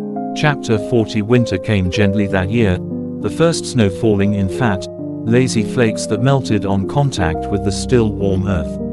Edwin watched it from the inn's doorway, his breath making ghosts in the air, the cat twining between his legs with a disapproving meow. Behind him, Agnes stirred a pot of soup that filled the common room with the rich scents of onion and thyme, the fire crackling contentedly in the hearth. The villagers had all retreated to their homes, their chimneys sending up thin trails of smoke into the grey afternoon sky. There was a stillness to the world, a hush that seemed to soften edges and blur lines until the entire village might have been a painting rendered in shades of white and grey. Edwin closed the door against the cold, the latch clicking shut with finality, and turned back to the warmth of the inn. Agnes handed him a bowl without a word, her fingers brushing his just briefly as she did so, and Edwin found himself smiling, not the ghost of a smile he usually offered, but a real one, small and tentative but undeniably there. The cat yowled indignantly until Agnes tossed it a scrap from the pot, and the three of them settled in for the long quiet of winter, the fire, the food, the familiar creak of the old building settling around them like a well-worn cloak. Outside, the snow continued to fall, blanketing the road Edwin had once traveled, covering the past as thoroughly as it covered the frozen fields. But inside the sleeping hare, with the warmth of the fire on his face and the weight of the cat on his feet and Agnes's quiet presence across the table, Edwin found he didn't miss the road at all. Chapter 41. The snow piled deeper as winter tightened its grip, each morning revealing new drifts against the inn's walls like layers of time accumulating. Edwin's morning ritual now included clearing a path to the well, his breath hanging in the air as the shovel scraped against frozen earth. The cat watched from the windowsill, its tail twitching with feline disapproval at the white world beyond the glass. Inside, Agnes moved through her tasks with the quiet efficiency of someone who had weathered countless winters, banking the fire just so, measuring out flour with practiced precision, humming under her breath when she thought no one could hear. The sound, barely audible above the crackling hearth, had become as much a part of Edwin's day as the ache in his shoulders or the way the old floorboards creaked in the cold. Travelers were rare now, and those who braved the roads arrived half-frozen, their stories brief and utilitarian before they retreated to their rented beds. Edwin found himself studying their faces less out of curiosity than habit, noting the way winter etched itself differently on each traveler. Some grew gaunt, others ruddy, all bearing that particular hollow look of people too long in the cold. Chapter 42. Midwinter brought with it a stillness so profound it seemed the world had forgotten how to breathe. The villagers ceased venturing out except for absolute necessities, their footprints between home and barn the only signs of life in the endless white. Even the cat grew lethargic, abandoning its usual patrols to curl in a tight ball atop Edwin's mending pile, much to his half-hearted annoyance. Agnes took to reading aloud in the evenings, old tales from a tattered book whose spine had been repaired more times than counted, her voice weaving through the smoky air like another thread in the tapestry of the shared existence. Edwin listened without listening, his hands busy with the endless darning of socks and shirts, the repetitive motion as soothing as Agnes's steady narration. Sometimes, when the wind howled particularly fierce around the eaves, they would share a pot of spiced wine, passing the chipped ceramic cup back and forth in silent communion. The warmth spread through Edwin's chest in a way that had little to do with the wine itself, though he'd never put words to the feeling. Outside, the snow continued its patient work of burying the world, smoothing over fences and wells and the distant road until everything was reduced to gentle undulations of white beneath the sky the color of tarnished pewter. Chapter 43. The thaw, when it finally came, arrived with the subtlety of a whispered secret. Edwin noticed it first in the mornings, the air less biting, the icicles dripping steady rhythms onto the packed earth below. Agnes noticed it in her bones, the ache in her joints less insistent as she kneaded bread dough with hands that remembered every winter they'd weathered together. The cat noticed it last, emerging from its nest of blankets with regal disdain to press its nose against the newly unshuttered windows. Life returned to Tinsford in fits and starts, children ventured outside to splash in meltwater puddles, farmers inspected their fields with cautious optimism, and the blacksmith's hammer rang out with renewed vigor. Edwin resumed his place on the bench outside the sleeping hare, though now he needed Agnes's help to move it from its winter storage, a fact neither acknowledged aloud, just as neither acknowledged the extra cushion she'd begun leaving there for him. The first travelers of spring brought news from beyond the valley, but Edwin found himself less interested in distant happenings than in the way the sunlight caught the silver in Agnes's hair as she poured ale, or how the cat stretched luxuriously in patches of warm floorboard near the hearth. The road, once his constant companion, now seemed like a story someone had told him long ago, half-remembered and faintly unreal. Chapter 44. Spring blossomed with a quiet persistence that mirrored Edwin's own existence. The inn's yard turned to mud before greening over with tender shoots, and Agnes began setting out pots of early herbs along the sunniest wall. Edwin watched them grow with the same detached interest he gave most things, though he took care to water them when Agnes was busy elsewhere. The villagers returned to the sleeping hare in twos and threes, their conversations revolving around planting and weather and the occasional bit of gossip, topics as familiar to Edwin as the lines on his own palms. The cat, now in its 15th summer, grew more particular about its affections, deigning to grace Edwin's lap only on evenings when the air held just the right balance of warmth and breeze. Agnes's reading selections shifted from winter tales to pastoral poems, though she still paused occasionally to explain some reference Edwin wouldn't know, not that he'd asked, but she seemed to sense his quiet curiosity all the same. On rainy afternoons, when the common room stood empty, they would sometimes play at dice using a set carved from bones so old the pips had worn smooth. Neither kept score, and the games often trailed off into comfortable silence as the rain drummed against the thatch overhead.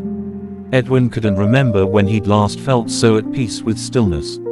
Chapter 45. Midsummer arrived with a heat that clung to everything, the linen sheets on the guest beds, the wooden tankards behind the counter, even the cat's fur as it sprawled panting in the scant shade of the herb garden.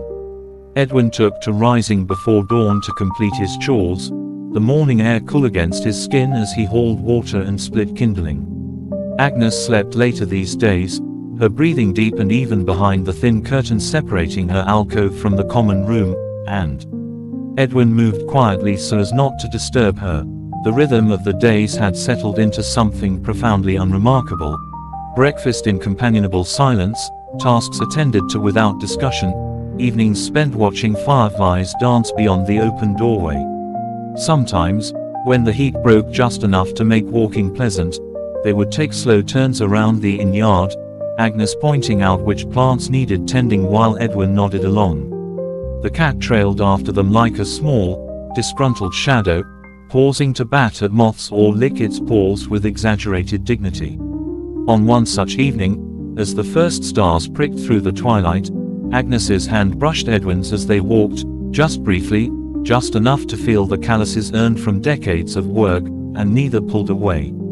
The moment passed as quietly as it had come, but something between them had shifted, subtle as the turn of seasons.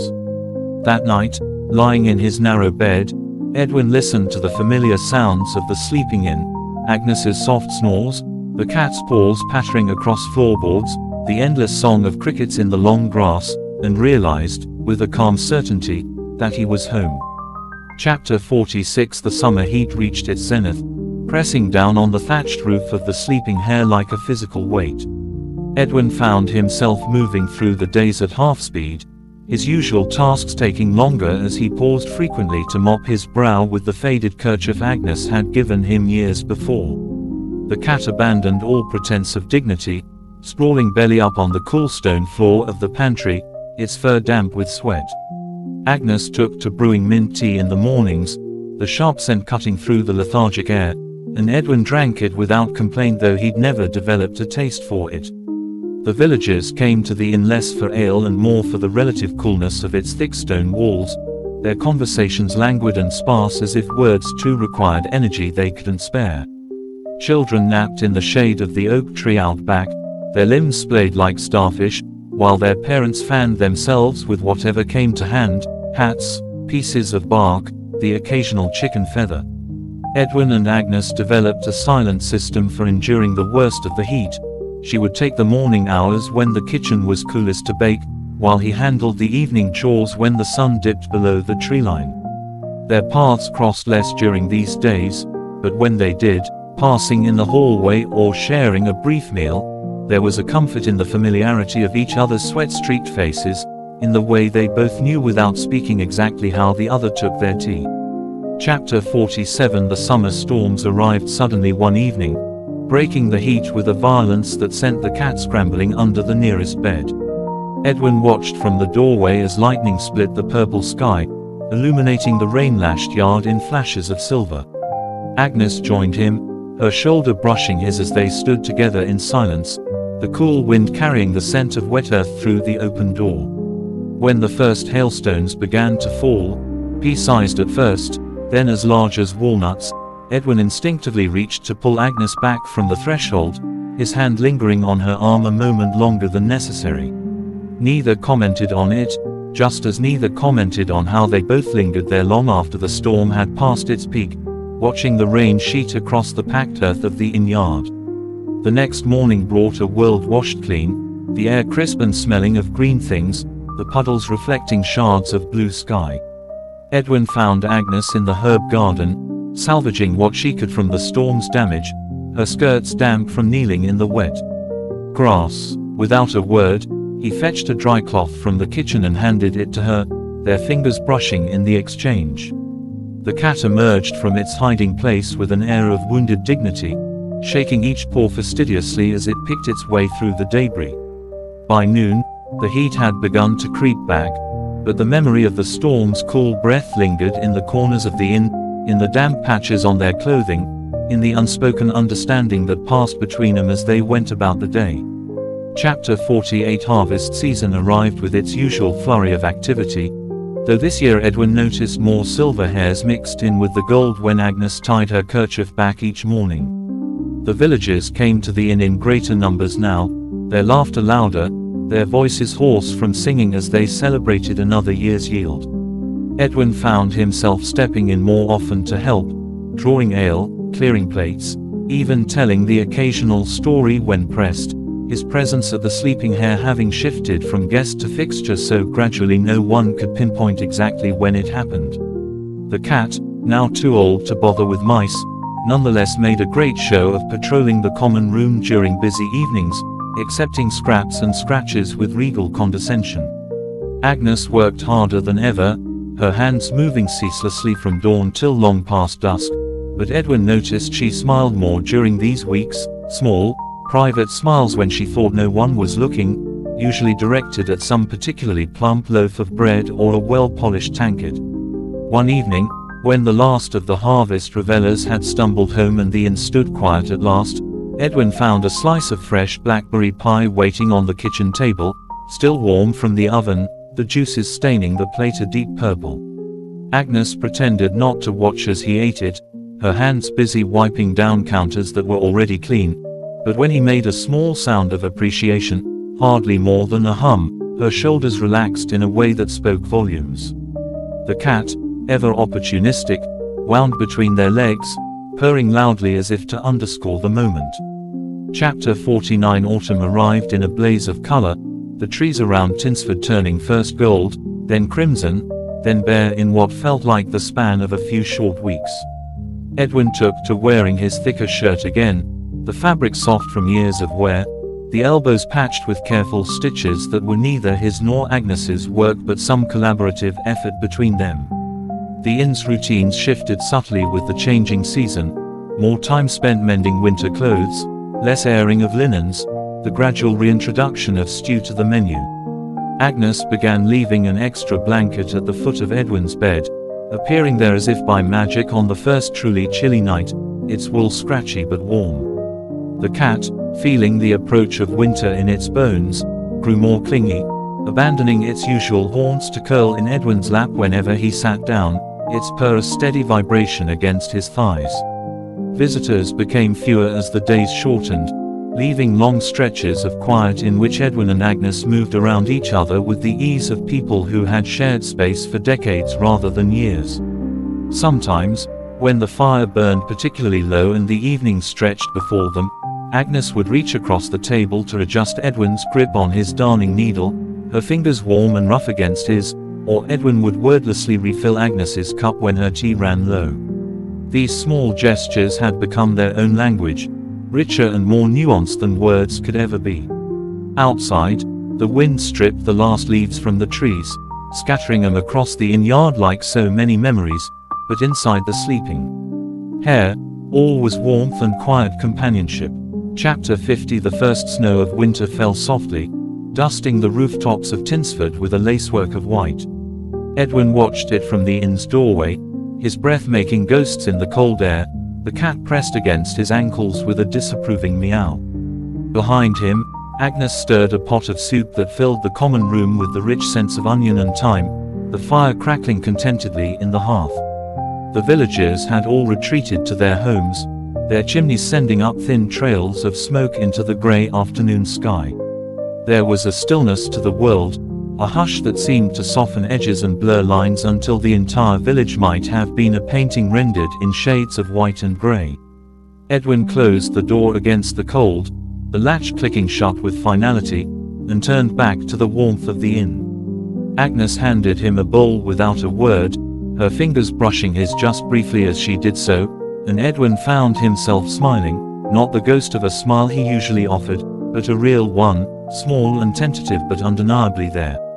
The cat yowled indignantly until Agnes tossed it a scrap from the pot, and the three of them settled in for the long quiet of winter, the fire, the food, the familiar creak of the old building settling around them like a well-worn cloak. Outside, the snow continued to fall, blanketing the road Edwin had once traveled, covering the past as thoroughly as it covered the frozen fields.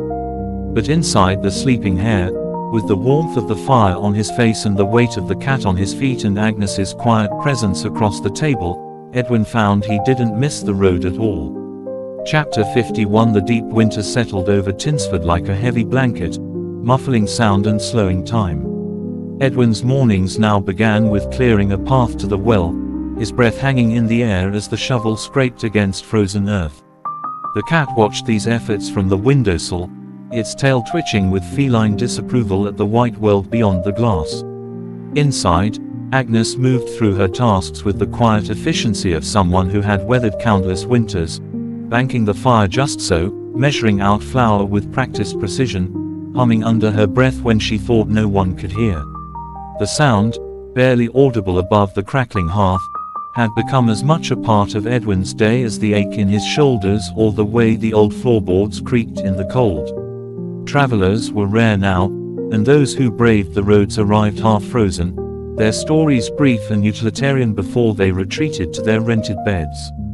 Edwin found himself studying their faces less out of curiosity than habit, noting the way winter etched itself differently on each traveler.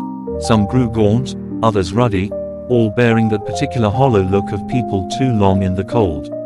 Chapter 52. Midwinter brought with it a stillness so profound it seemed the world had forgotten how to breathe. The villagers ceased venturing out except for absolute necessities, their footprints between home and barn the only signs of life in the endless white. Even the cat grew lethargic, abandoning its usual patrols to curl in a tight ball atop Edwin's mending pile, much to his half-hearted annoyance.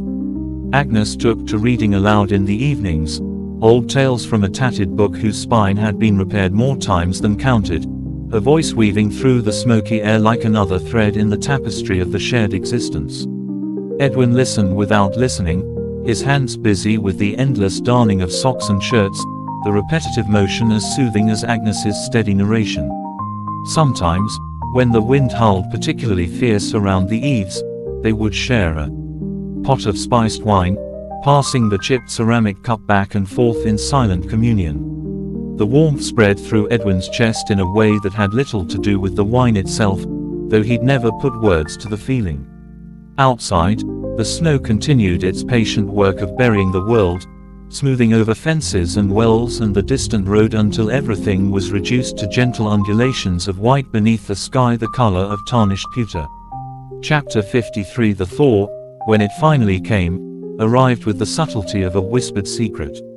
Edwin noticed it first in the mornings, the air less biting, the icicles dripping steady rhythms onto the packed earth below. Agnes noticed it in her bones, the ache in her joints less insistent as she kneaded bread dough with hands that remembered every winter they'd weathered together. The cat noticed it last, emerging from its nest of blankets with regal disdain to press its nose against the newly unshuttered windows. Life returned to Tinsford in fits and starts, children ventured outside to splash in meltwater puddles, farmers inspected their fields with cautious optimism, and the blacksmith's hammer rang out with renewed vigor.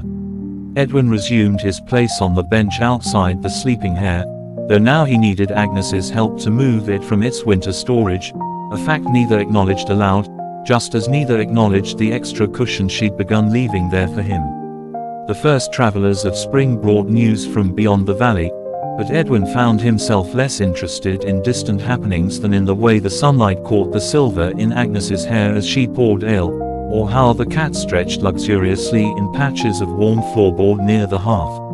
The road, once his constant companion, now seemed like a story someone had told him long ago, half-remembered and faintly unreal.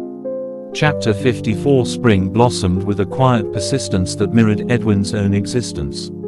The inn's yard turned to mud before greening over with tender shoots, and Agnes began setting out pots of early herbs along the sunniest wall. Edwin watched them grow with the same detached interest he gave most things, though he took care to water them when Agnes was busy elsewhere. The villagers returned to the sleeping hare in twos and threes, their conversations revolving around planting and weather and the occasional bit of gossip, topics as familiar to Edwin as the lines on his own palms. The cat, now in its 16th summer, grew more particular about its affections, deigning to grace Edwin's lap only on evenings when the air held just the right balance of warmth and breeze.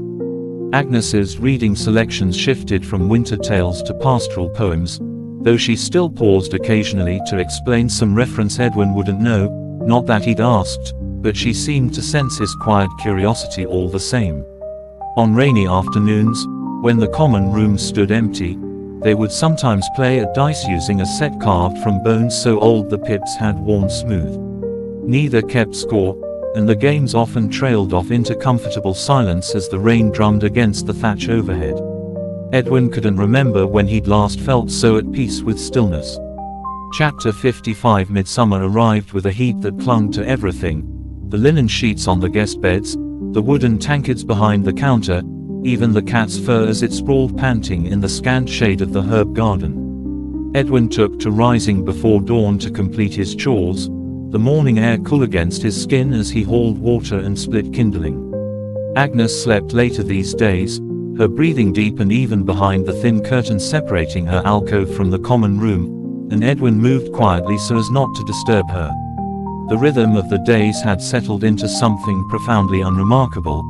Breakfast in companionable silence, tasks attended to without discussion, evenings spent watching fireflies dance beyond the open doorway. Sometimes, when the heat broke just enough to make walking pleasant, they would take slow turns around the inn-yard, Agnes pointing out which plants needed tending while Edwin nodded along. The cat trailed after them like a small, disgruntled shadow, pausing to bat at moths or lick its paws with exaggerated dignity. On one such evening, as the first stars pricked through the twilight, Agnes's hand brushed Edwin's as they walked, just briefly, just enough to feel the calluses earned from decades of work, and neither pulled away. The moment passed as quietly as it had come, but something between them had shifted, subtle as the turn of seasons. That night, lying in his narrow bed, Edwin listened to the familiar sounds of the sleeping inn, Agnes's soft snores, the cat's paws pattering across floorboards, the endless song of crickets in the long grass, and realized, with a calm certainty, that he was home. Chapter 56. The summer storms arrived with sudden violence, turning the dusty inn-yard into a quagmire within minutes. Edwin watched from the doorway as lightning split the sky, illuminating Agnes's face in flashes as she hurried to bring in the herb drying racks. Rain lashed the centuries-old thatch with such force that tiny rivulets began finding their way inside, plinking into strategically placed buckets with a sound that would have driven a less patient man to distraction. The cat yowled its displeasure from atop the highest shelf, its fur standing on end as thunder shook the very timbers of the sleeping hare. When Edwin moved to help Agnes with the last of the racks, their hands brushed in the downpour, hers chilled from the rain, his still warm from banking the fire, and for a moment they stood there in the storm, neither pulling away, the water streaming down their faces like tears they'd never shed for all the roads not taken. By morning, the storm had passed, leaving behind a world washed clean and sparkling, the air heavy with the scent of wet earth and bruised mint from the herb garden. Edwin found Agnes on her knees in the mud, salvaging what she could, her grey-streaked hair escaping its braid in damp tendrils. Without a word, he knelt beside her, their shoulders touching lightly as they worked, the cat watching from the dry safety of the windowsill with narrowed eyes. Chapter 57. The harvest festival brought the usual influx of villagers to the sleeping hare, their laughter louder, their voices hoarser than in years past. Edwin noticed how the younger men now helped old Thomas with his tankard, how the children who had once played underfoot now stood nearly as tall as their parents, how Agnes's hands trembled slightly when she poured ale after the third hour. He began intercepting the heavier trays, taking over the tapping of new barrels, his own shoulders barely protesting the weight they'd carried for decades. The cat, now ancient and half-blind, nonetheless held court from its customary perch on the ale cask, accepting tribute in the form of sausage scraps and chin scratches with regal indifference. When the last drunk farmer had been gently ushered out at midnight, Edwin found Agnes slumped at the kitchen table, her feet propped on a stool, a half-drunk cup of small beer forgotten in her hand. He took the cup without comment, refilled it from the fresher cask kept aside for this very purpose, and set about cleaning the common room with methodical efficiency. By the time he finished, Agnes had fallen asleep right there at the table, her head tipped back against the wall, her breathing deep and even. Edwin hesitated only a moment before lifting her, lighter than he expected, her frame bird-like under the layers of wool and linen, and carrying her to the alcove she called her own.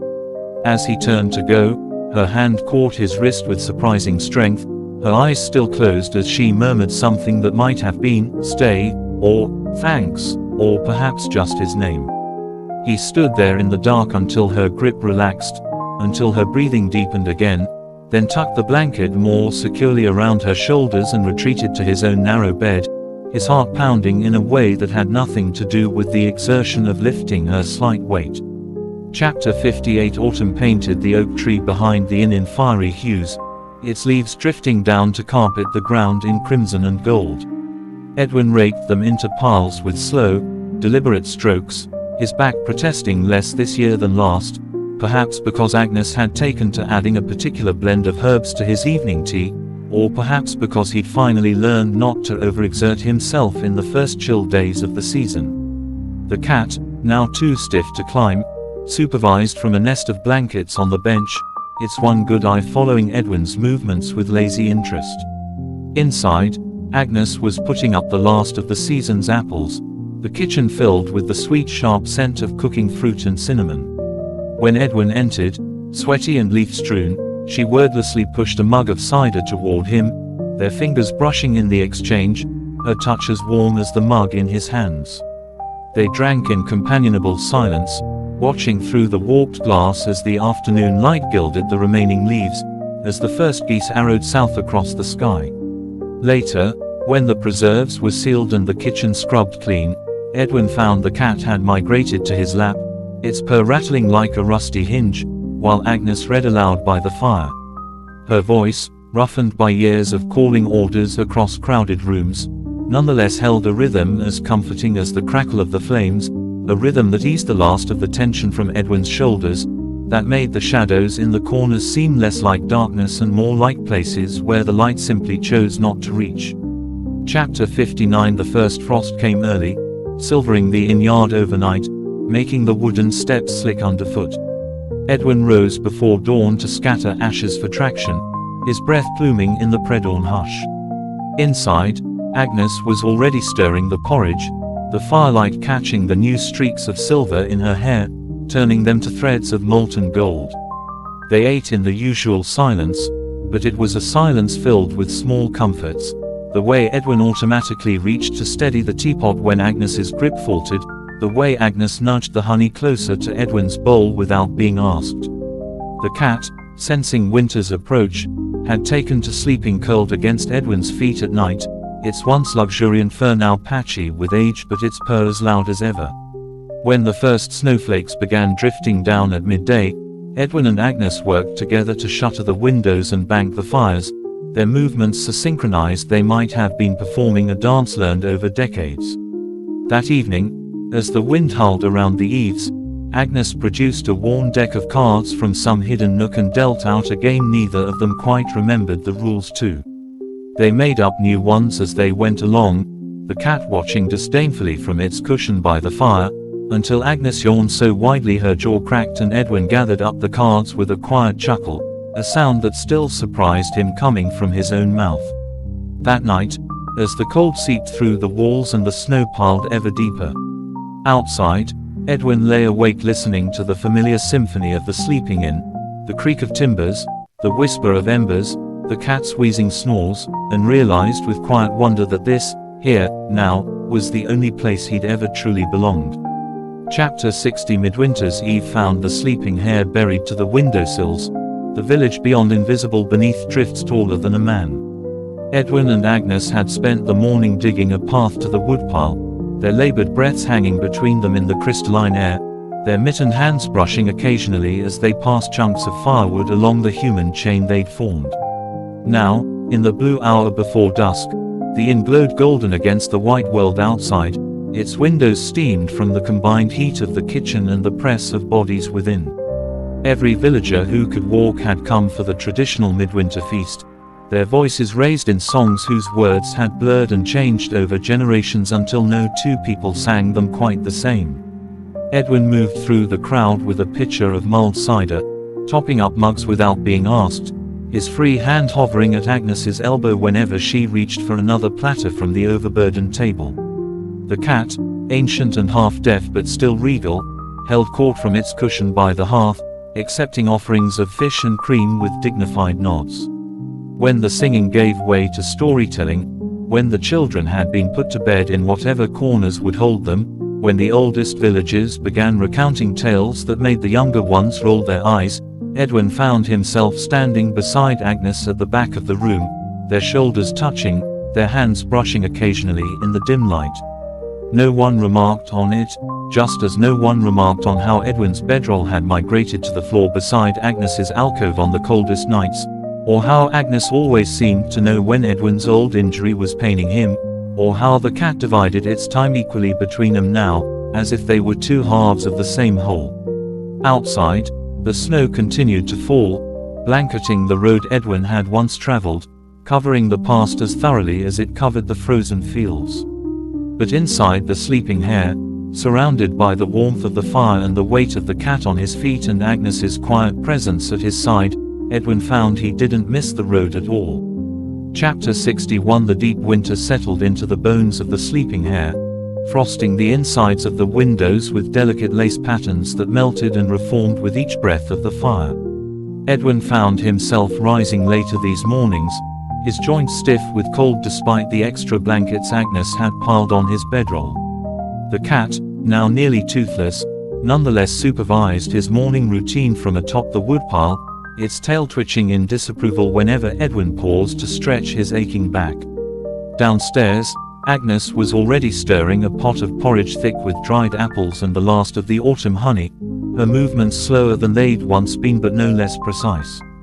They ate in the usual silence, broken only by the crackle of the fire and the cat's insistent purring as it rubbed against their legs, angling for a share of the warm milk Agnes always set aside for it. The villagers came less often now, their own winter stores running low, leaving long stretches of quiet in which Edwin and Agnes moved through their tasks with the easy rhythm of people who had shared space for more years than either cared to count.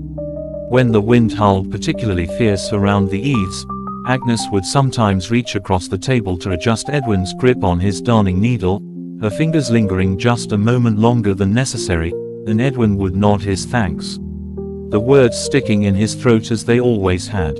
Chapter 62. The thaw came late that year, the ice clinging stubbornly to the north side of the inn long after the first tentative shoots had appeared in the sheltered corners of the herb garden. Edwin watched the slow retreat of winter from his bench by the door, now permanently positioned there, no longer needing to be moved with the seasons, his hands busy carving a new handle for Agnes's favorite stirring spoon. The cat, sensing spring's approach, had begun venturing outside again, though it never went further than the sunniest patch of the inn-yard before returning to curl up on Edwin's lap, its purr rattling like a rusty hinge. Agnes was busy airing out the guest rooms, her footsteps heavy on the stairs, her occasional curses drifting down through the floorboards as she battled with stubborn shutters and mattresses that had grown musty over the long winter. When she emerged at midday, her hair escaping its braid in wisps, her apron streaked with dust, Edwin wordlessly handed her the newly carved spoon handle and rose to fetch the lunch he'd kept warming by the fire. They ate together on the bench, their shoulders touching lightly, watching as the first brave bees investigated the early flowers in the herb garden. The cat, displeased at being displaced from Edwin's lap, stalked off in a huff, only to return moments later with a bedraggled mouse it presented to Agnes with great ceremony before settling back onto Edwin's knees as if nothing had happened. Chapter 63. Spring unfolded in fits and starts, one day warm enough to leave the door propped open, the next bringing sleet that rattled against the shutters like handfuls of thrown pebbles.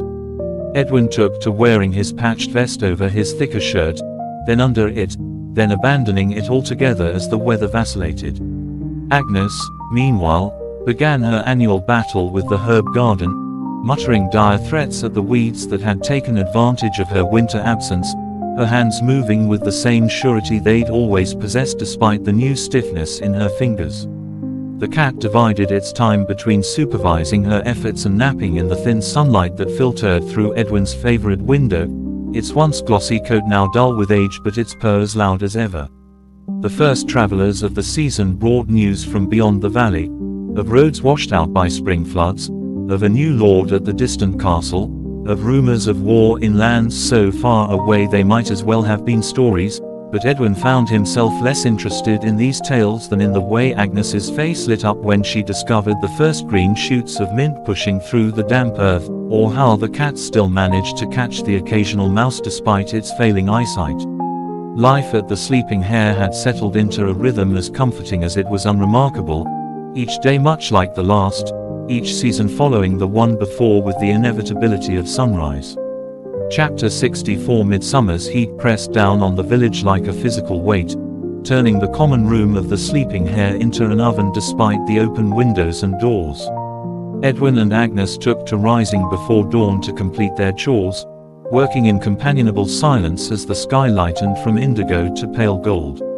The cat, now too old to tolerate the heat, had claimed the coolest spot in the pantry and refused to budge except for meals, its once frequent patrols reduced to brief forays to its food bowl before retreating back to the shadows.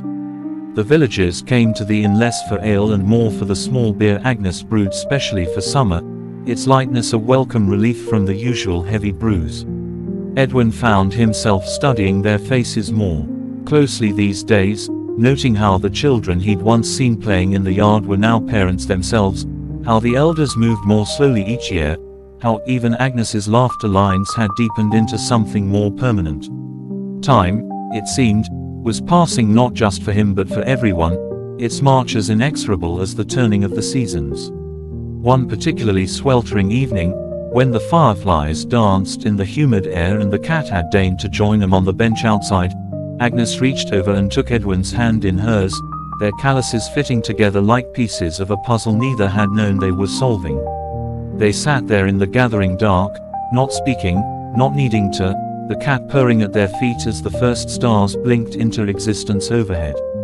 Chapter 65. The harvest festival came and went in a blur of noise and activity, the common room packed to bursting with villagers celebrating another year's yield. Edwin found himself stepping in more often to help, tapping fresh barrels, clearing plates, even telling the occasional story when pressed, his presence at the Sleeping Hare having long since shifted from guest to fixture.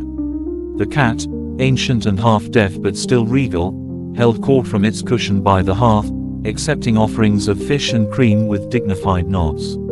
Agnes worked harder than ever, her hands moving ceaselessly from dawn till long past dusk, but Edwin noticed she smiled more during these weeks, small, private smiles when she thought no one was looking, usually directed at some particularly plump loaf of bread or a well-polished tankard. One evening, when the last of the revelers had stumbled home and the inn stood quiet at last, Edwin found a slice of fresh blackberry pie waiting on the kitchen table, still warm from the oven, the juices staining the plate a deep purple. Agnes pretended not to watch as he ate it, her hands busy wiping down counters that were already clean, but when he made a small sound of appreciation, hardly more than a hum, her shoulders relaxed in a way that spoke volumes. The cat, ever opportunistic, wound between their legs, purring loudly as if to underscore the moment.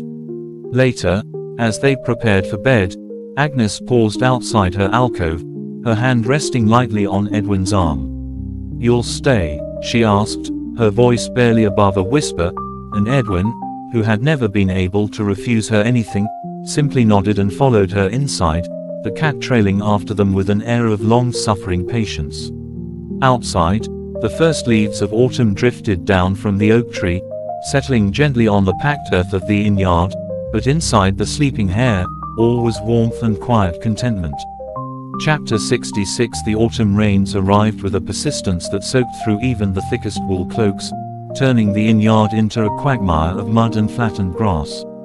Edwin took to leaving his boots by the door, their soles caked with clay that seemed to multiply no matter how often he scraped them clean. Inside, Agnes had hung bundles of drying herbs from the rafters, their earthy scent mingling with the wood smoke to create an aroma that clung to every corner of the Sleeping Hare.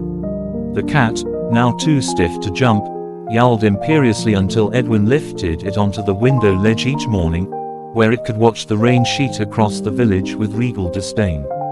The days settled into a rhythm dictated by the weather, mending during downpours, hurried chores during breaks in the clouds, evenings spent by the fire with Agnes's tattered book of folktales. Edwin found himself listening more intently now, not just to the stories but to the cadence of Agnes's voice, the way it warmed when she read certain passages, the soft chuckle that escaped when the cat batted at the turning pages. One particularly stormy night, When the wind rattled the shutters like an impatient guest, Agnes reached across the table and placed her hand over Edwin's, their intertwined fingers creating a bridge between their solitary lives that needed no words to sustain it. Chapter 67. Winter returned with a vengeance, the first snowstorm burying the village overnight, drifting against the inn's walls until the lower windows were completely obscured. Edwin and Agnes took turns digging paths, to the woodpile, to the well, to the chicken coop, their breath pluming in the frigid air as they worked. The cat had claimed the warmest spot by the hearth, only grudgingly making room when Edwin settled nearby to repair a broken chair leg. Agnes moved through the winter tasks with quiet efficiency, melting snow for washing, stirring endless pots of stew, knitting thick socks by firelight, but Edwin noticed how often she paused now to rub her knuckles, how her steps had grown more measured on the stairs. When a particularly vicious cold snap made the attic uninhabitable, Edwin's bedroll migrated permanently to the floor beside Agnes's alcove, the cat dividing its nights between them as if keeping watch over its fragile humans. One morning, Edwin woke to find Agnes already up, her silhouette framed by the pre-dawn light as she stood at the window watching the snow fall. Without thinking, he rose and wrapped a blanket around her shoulders, his hands lingering just a moment before she leaned back against him, the two of them standing there in silent communion as the world outside turned white once more. Chapter 68. The thaw came late but sudden, the snow melting in great rushing streams that turned the road to Tinsford into a shallow river. Edwin watched from the bench as the cat ventured out for the first time in months, picking its way fastidiously through the mud only to retreat inside with a yowl when its paws got wet. Agnes was busy airing out winter bedding, her movements slowed by the arthritis that had crept into her hands but no less determined for it. The first travelers of spring brought news from beyond the valley, of a bridge washed out by floods, of a distant king's death, of trade routes shifting, but Edwin found himself less interested than ever in the world beyond the sleeping hare's familiar boundaries. What mattered now was the way Agnes's face softened when she tasted the first wild greens of spring, the cat's triumphant purr when it managed to climb onto Edwin's lap unaided, the comfortable silence that had grown between them over the years, rich with all the things they'd never needed to say aloud. When a group of merchants offered good money for news of the road north, Edwin simply shook his head and returned to peeling potatoes, his place by the hearth suddenly more valuable than any coin could measure. Chapter 69. Midsummer's heat draped itself over the village like a heavy blanket, driving even the flies to lethargy. Edwin and Agnes took to rising before dawn to complete their chores, working side by side in the relative cool of the morning hours. The cat, now ancient and nearly blind, nonetheless supervised from the shadows, its ears twitching at familiar sounds. The rhythms of the sleeping hare had slowed to match their advancing years, meals taken later, tasks spread over days instead of hours, evenings spent on the bench watching fireflies dance in the gathering dark. One such evening, as the first stars pricked through the twilight, Agnes reached for Edwin's hand, her fingers tracing the scars and calluses she knew as well as her own. "We've had a good run of it," she murmured, not looking at him, and Edwin knew she wasn't just talking about the inn. He squeezed her hand in reply, words still failing him as they always had, but the look that passed between them carried volumes, of gratitude, of understanding, of a love that had grown as quietly and persistently as ivy on a stone wall. The cat, sensing the moment, bumped its head against their joined hands before settling at their feet with a contented sigh. Chapter 70. The autumn leaves fell gently that year, drifting down to carpet the inn yard in a patchwork of gold and crimson. Edwin sat on his bench, their bench now, watching as the cat sunned itself in a last warm patch of light, its sides rising and falling with the slow, easy breaths of deep contentment. Inside, Agnes hummed as she kneaded dough for tomorrow's bread, the sound drifting through the open door like a promise. The road, when Edwin thought of it at all, seemed like a dream from another lifetime, its twists and turns faded to shadows. Here was the only place that had ever truly mattered, the solid weight of a well-worn spoon handle in his palm, the scent of rising bread in the morning air, the warmth of Agnes's shoulder against his as they sat together in companionable silence. The cat stretched, yawned, and padded over to curl at Edwin's feet, its purr a steady vibration against his boots. Somewhere in the distance, a bird sang its evening song, the notes clear and sweet in the crisp autumn air. Edwin closed his eyes, breathed deep, and let the peace of the moment settle into his bones, this quiet, unremarkable happiness that had been waiting for him all along, at the end of a road he'd never meant to stop traveling.